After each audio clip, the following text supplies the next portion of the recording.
Guna mengantisipasi bencana dan pengamanan libur Nataru, personel TNI Kodam 2 Sriwijaya dipastikan bersiaga di beberapa objek vital dan rawan bencana.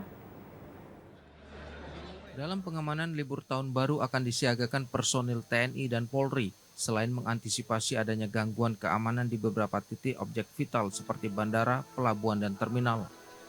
Pangdam 2 Sriwijaya Majen Hilman Hadi yang ditemui saat penyaluran bantuan kepada warga yang rentan stunting dan donor darah mengatakan personil TNI di wilayah Kodam 2 Sriwijaya meliputi Sumatera Selatan, Bangka Belitung, Jambi, Lampung, dan Bengkulu akan bersiaga untuk pengamanan libur Nataru.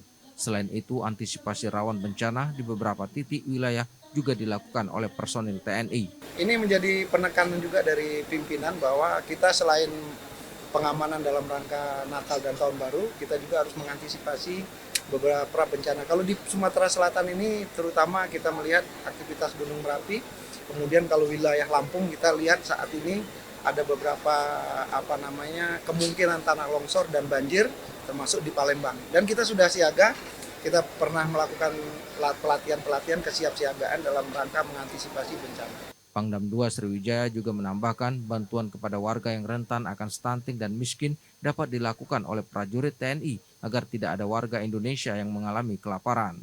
Adi Gunawan, TVRI Sumatera Selatan melaporkan.